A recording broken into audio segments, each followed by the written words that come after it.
आओ जानते हैं यूपीएससी टॉपर अपना आंसर कैसे लिखते हैं। इस वीडियो के अंदर हम सृष्टि दबास जिन्होंने यूपीएससी 2023 में रैंक 6 हासिल की हैं उनकी कॉपी को हम देखेंगे। ये इन्होंने दिल्ली सेंटर पे लिखी थी, यानी कि इन्होंने मेंस की तैयारी के दौरान दिल्ली में ये थे। ये इन्होंने विजन एस के यहाँ पे लिखी है। ये जानकारी मैं आपको इसके कारण बता रहा हूँ क्योंकि बहुत सारे एस्पिरेंट इसको रियल कॉपी समझ रहे हैं। ये रियल कॉपी नहीं है, ये मॉक टेस्ट की कॉपी है। जब एस्पिरेंट का प्री हो जाता है तो वो अपनी प्रैक्टिस के लिए कोचिंगों के वहाँ पे मॉक टेस्ट लिखते हैं ताकि उनकी तैयारी शानदार हो पाए। इस वीडियो के अंदर हम कंप्लीट आंसर को देखेंगे, आंसर की फ्रेमिंग को देखेंगे, इंट्रो कैसे लिखना है, बॉडी किस हिसाब से बनानी है, कंक्लूजन में किस हिसाब से आपको ध्यान रखना है, इन सारी चीज़ों को हम देखेंगे, एक एक करके चीज़ों को समझेंगे। So hello everyone, namaste India and wonderful welcome to civil aspirant. I hope आप सभी लोग काफ़ी बेहतरीन होंगे। My name is Mukesh Pukhraj and चलते हैं वीडियो को शुरू करते हैं। देखिए, शुरुआत में मैं आपको एक बात बता देता हूँ। अगर आपको इस पीडीएफ को डाउनलोड करना है तो आपको टेलीग्राम पे आना होगा। टेलीग्राम की लिंक आपको डिस्क्रिप्शन में मिल जाएगी। आप वहाँ आके इस कंप्लीट पीडीएफ को डाउनलोड कर सकते हैं। इन सभी के साथ में अगर आपको कोई पर्सनल डाउट है तो आपको हमारे नंबर देखने को मिल जाएंगे नीचे, आप हमसे डायरेक्ट बात भी कर सकते हैं। सो अब चलते हैं, क्वेश्चंस को पढ़ते हैं, आंसर को समझते हैं। The traditional theatre form of India reflect the ideal and emotion of the society and an individual role in community. Discuss with example. Bharat के पारंपरिक रंगमंच के रूप समाज के आदर्शों और भावनाओं तथा समुदाय की एक व्यक्ति की भूमिका को दर्शाते हैं। उदाहरण सहित विवेचना कीजिए। देखिए, मैंने आपको कल एक बात बोली थी, डिस्कस कीजिए या फिर विवेचना कीजिए। कल इस चीज़ को मैंने आपको समझाया था, डिस्कस कर लीजिए या फिर एग्जामिन कीजिए या फिर एक्सप्लेन कीजिए। फिर इसके साथ में मैंने आपको एक और वर्ड बताया था, क्रिटिकली एनालिसिस कीजिए या फिर सिर्फ एनालिसिस कीजिए। इस सारे वर्ड का क्या मीनिंग होता है? देखिए, अगर डिस्कस किया हुआ आया है ना तो आपको सिर्फ जो स्टेटमेंट दे रखा है उसको सिर्फ और सिर्फ आपको मेंशन करना है, जो इसके अंदर क्या रखा है उसको। उसके अंदर आपको एक्स्ट्रा कुछ भी ये नहीं दिखाना है कि स्टेटमेंट में क्या गलती है, क्या इसके नेगेटिव पॉइंट है। यूजली कोशिश करनी है कि जो इसकी पॉजिटिव साइड है उसके साथ में अगर कई बार हो सकता है तो आपको कुछ वे फॉरवर्ड लिखने हैं या कुछ चैलेंजेस हो सकते हैं उसको लिखना है तो आप लिख सकते हैं। अगर कई बार क्रिटिकली एनालिसिस करने का रखा है तो क्रिटिकली एनालिसिस के साथ में आपको नेगेटिव पॉइंट को भी मेंशन करना हुआ होता है। कई बार लिखा हुआ होता है एनालिसिस कीजिए। जब एनालिसिस करना है तो आपको पॉजिटिव और नेगेटिव दोनों को बराबर मात्रा में लेके चलना है। जो भी इसके एस्पेक्ट हो सकते हैं उसको, उसके फ्यूचर एस्पेक्ट हो सकते हैं उसको, उन सबको एक साथ में लेके चलना है। देखिए, ओवरऑल देखें तो इनका कोई खास मोटा मतलब तो होता नहीं है, लेकिन अगर थोड़ा बहुत कहीं ना कहीं ध्यान रखा जाता है तो आंसर थोड़ा सा बेटर हो जाता है। ये मैंने आपको एक छोटी मोटी चीज़ समझाई जो कि आंसर राइटिंग के रिगार्डिंग बहुत ज़्यादा डाउट में रहती है, उसको हमने समझा। सो नाउ हम समझते हैं क्वेश्चंस क्या कह रहा है। क्वेश्चंस कह रहा है जो भारत के रंगमंच है उसके ऊपर अक्सर एक व्यक्ति समाज के आदर्शों को दर्शाया जाता है, समाज की भावनाओं को दर्शाया जाता है और कई बार एक व्यक्ति की निजी जिंदगी को, डेली जिंदगी को दर्शाया जाता है। उदाहरण के साथ में विवेचना करनी है, उदाहरण के साथ में इसको बताना है। देखिए, इस क्वेश्चन को आपको कंपेयर करके समझते हैं ना, आपको थोड़ा सा और ज़्यादा बेटर आएगा, समझ में आएगा। यही क्वेश्चंस, यही पेपर रैंक फर्स्ट जो कि आदित्य श्रीवास्तव है, उन्होंने भी विजन एस के यहीं पे लिखा था, उसको भी मैं कंपेयर करके बताऊंगा, बट मैम ने कैसे लिखा उसको देखिए। सबसे पहले बात करते हैं इंट्रो की। मैंने आपको कल ही समझाया था, इंट्रो लिखने के लिए हमारे पास में 4 वे होते हैं। सबसे पहला वे क्या है? डाटा के साथ में, इसके साथ में क्या है, हिस्टोरिकल फैक्ट के साथ में आप लिख सकते हैं आंसर, या फिर आप करंट इश्यू के साथ में, या फिर आप डेफिनेशन और कोटेशन, कुछ भी किसी के भी साथ में आप शुरू कर सकते हैं। अगर आप डेफिनेशन के साथ में शुरू करते हैं या फिर कोटेशन के साथ में शुरू करते हैं तो आपका आंसर थोड़ा सा अच्छा कहा जाता है। और खासकर कोटेशन के साथ में रीजन ये रहता है कि कोटेशन सबको याद होते नहीं है, तो इसी कारण कोशिश कीजिएगा कि जब भी आप न्यूज़पेपर पढ़ते हैं तो न्यूज़पेपर में बहुत सारे पॉलिटिकल लीडर, जैसे खासकर मोदी जी या फिर कोई हमारे फॉरेन मिनिस्टर है, वो कोई स्टेटमेंट देते हैं तो उसको भी आप लिख के रख दीजिए। कोई हिस्ट्री में आपको कोई स्टेटमेंट मिलता है तो उसको रख दीजिए। कई बार बहुत सारे स्टेटमेंट ऐसे होते हैं जो शेरो शायरियों के रूप में होते हैं, उसको लिख दीजिए। तो वो आपको कहीं ना कि आंसर की फ्रेमिंग में हेल्प करते हैं। कैसे? एग्जांपल समझिए। जैसे कि मैम ने इसकी शुरुआत कहाँ से की है, एक कोटेशन के साथ में की है। India has been a land of the expression through art of the theatre. India expression को आर्ट के थ्रू, थिएटर के थ्रू दर्शाने की एक भूमि रही है जहाँ पर कई सालों से इस कला को अपनाया गया है। एक कोटेशन के साथ में मैम ने शुरू किया। इसके बाद में इन्होंने फैक्ट को लिखा। मैंने आपको जैसा कि दिखाया था, अगर इंट्रो में किसी फैक्ट को लिखा जाता है तो इंट्रो बहुत ज़्यादा शानदार होता है। जैसे कि मैम ने क्या लिखा, we find an old art theatre at Jogimara Chhattisgarh reflecting the root of the culture of theatre. आप समझ सकते हैं इनकी स्टडी कितनी तगड़ी ले रखी होगी आर्ट एंड कल्चर को लेकर। आर्ट एंड कल्चर में थिएटर वाले पोर्शन को लेकर ये कितने ज़्यादा सतर्क होंगे कि इन्होंने एक छोटी सी जगह जो कि करंट की एक हो सकती है या फिर इन्होंने न्यूज़पेपर में कहीं ना कहीं इसको पढ़ा होगा जो कि एक हिस्टोरिकल फैक्ट है, उसको यहाँ पे लिखा है।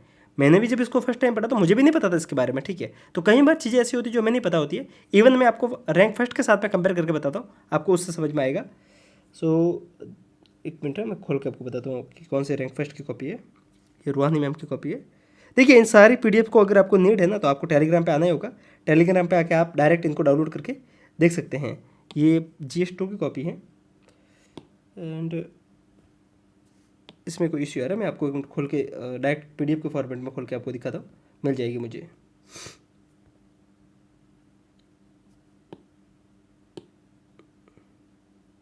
आई थिंक इसमें ये डाउनलोड हो नहीं पाई है मेरे पास में, नहीं तो मैं आपको कंपेयर करके भी बताता। ठीक है, इसको हम फिर से कंटिन्यू करते हैं क्योंकि ज़्यादा टाइम वेस्ट करेंगे नहीं, अदरवाइज जो कॉपी में मिली नहीं है, अदरवाइज हम इसको ढंग से कंपेयर करके समझते हैं। सो हम फिर से उसी कॉपी के ऊपर आते ताकि आपका ज़्यादा टाइम वेस्ट हो नहीं। मुझे लगा कि शायद मैंने उसको डाउनलोड किया है क्योंकि मैंने वेबसाइट पे पढ़ी थी, तब मुझे लगा था कि शायद मैंने डाउनलोड की होगी। तो हम इसी आंसर के ऊपर थे, जोगीबारा टेम्पल के बारे में हमने पढ़ा था। इसके बाद में हमने reflect the ideal of the society, society को किस हिसाब से बताया जाता है। लाइक जो मैरिज के रिचुअल होते हैं वो कई बार थिएटर में प्रेजेंट किए जाते हैं, शादी के रिचुअल को, कई बार योगा को, मंत्रा को रिप्रेजेंट किया जाता है थिएटर के थ्रू। तो वो भी एक कहीं ना कहीं सोसाइटी को रिप्रेजेंट करता है। कहीं ना कहीं पीस, हार्मनी, वॉर को, कॉन्फ्लिक्ट को, इसको भी समझाया जाता है। जैसे कि महाभारत के जो थिएटर है उसके अंदर इमोशन को किस हिसाब से रिफ्लेक्ट करते हैं, इसके अंदर इन्होंने इमोशन ऑफ द लव, जिसके अंदर राधा कृष्ण के थिएटर को इन्होंने मेंशन किया, इमोशन ऑफ द डिवोशन, भक्ति के थिएटर को इन्होंने मेंशन किया। इसके साथ में eye expression, facial and bodily movement, ये सारी चीज़ें कहीं ना कहीं इमोशन को रिफ्लेक्ट करती है।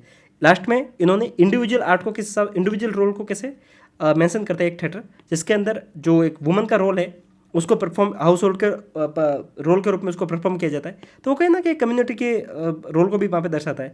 नायक, नायिका और खलनायक, इन दोनों को भी इन्होंने दिखाया, जो कि एक इंडिविजुअल को रोल को दिखाता है। थिएटर के अंदर एक हीरो होगा और एक नेगेटिव कैरेक्टर होगा। तो इन्होंने एक मोटा मोटी तौर पे जो क्वेश्चंस की थीम थी उसको समझाया है।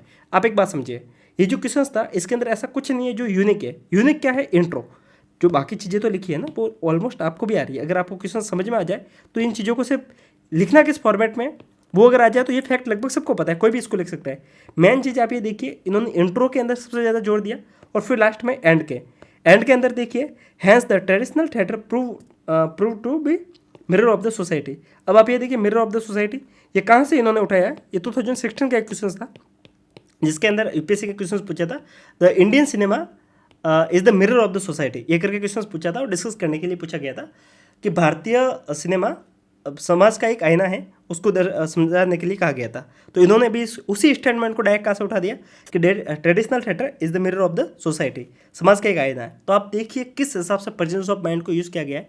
एक क्वेश्चंस की थीम को, एक क्वेश्चंस को डायरेक्ट जो 2016 में पूछा गया था उसी के इंट्रो को यहाँ, उसी की जो कोटेशन है उसी को यहाँ पे लिख दिया और शुरुआत भी इन्होंने कोटेशन के साथ में की है। ये फ़र्क होता है एक टॉपर में और एक आम इंसान में। आप देख सकते हैं सेकंड क्वेश्चंस को भी आप देख सकते हैं, जैसे कि लाइक सेकंड क्वेश्चन सांची के स्तूप के बारे में पूछा गया था। सांची स्तूप के ऐतिहासिक व स्थापत्य कला संबंधित महत्व का विवरण कीजिए, साथ ही चर्चा कीजिए कि भारत के भविष्य की स्थापत्य कला को किस प्रकार प्रेरित किया है। देखिए इन्होंने सबसे पहले सांची स्तूप के बारे में इन्होंने जानकारी लिखी, जो कि बुद्धिस्ट आर्किटेक्चर है, उसके बारे में इन्होंने जानकारी लिखी। हिस्टोरिकल इंपोर्टेंस के बारे में इन्होंने जानकारी लिखी। और अगर आप आगे देखते हैं तो इन्होंने इसको इमेज के माध्यम से भी बताया, इन्होंने फिगर भी बनाया। आर्ट एंड कल्चर में इस बात को आप ध्यान रखिएगा, अगर आप आर्ट एंड कल्चर में इमेज को, फिगर को, इसको नहीं बनाते तो आपके आंसर की कोई खास भूमिका रहती नहीं है। और इसके लास्ट में अगर आप देखते हैं कि as Modi ji said, Buddhism can solve every problem on the earth and stupa embodified it. तो आप देखिए कि मोदी जी का कोई स्टेटमेंट है जो कि हो सकता है कि बुद्ध पूर्णिमा के दिन या फिर मोदी जी अगर कह सकते हैं कि साउथ ईस्ट में गए होंगे तो वहाँ पे उन्होंने किसी स्टेटमेंट को दिया होगा, तो उस स्टेटमेंट को इन्होंने यहाँ पे लिख दिया है। तो ध्यान रखिए कि कोई भी पॉलिटिकल लीडर, खासकर जो बड़े लीडर हैं, उनका कोई भी स्टेटमेंट होता है जो लगता है कि आपके आंसर के इंट्रो के रूप में काम कर सकते हैं, तो वो यहाँ पे हेल्प कर सकते हैं। तो इस टाइप की चीज़ें कहीं ना कहीं हेल्प करती है। इस टाइप की चीज़ें वैसे फॉरम है, इस पर भी कई बार देखने को मिलती है, इंट्रो के वगैरह सारी चीज़ें वहाँ पे भी देखने को मिलती है। देखिए अगर आपको लगता है ना कि रिसोर्सेज को लेकर आपको डाउट आ रहा है कि ये सारे कोटेशन कहाँ पे मिलेंगे, सारी चीज़ें एक जगह पे कहाँ पे मिलेगी, आप कमेंट कर सकते हैं, मैं आपकी इसमें हेल्प कर सकता हूँ। क्योंकि सारी चीज़ें जो मैंने लिख रखी है वो मैं आपको वहाँ पे प्रोवाइड कर सकता हूँ। और ऐसे वीडियोज़ के लिए आप हमें सब्सक्राइब कर सकते हैं। शुरुआत में मैंने आपको बता दिया था कि PDF को डाउनलोड करना है तो क्या प्रोसेस है। आगे की जो भी डाउट है वो आप कमेंट करके लिख सकते हैं, और ऐसे वीडियोज़ के लिए आप सब्सक्राइब कर सकते हैं। सो मिलते हैं, तब तक के लिए हंसते रहिए, मुस्कुराते रहिए, साथ साथ में पढ़ते भी रहिए। किसी और दिन, किसी और रोज़, किसी और टॉपिक के साथ में फिर मुलाकात करते हैं। तब तक के लिए नमस्कार, जय हिंद।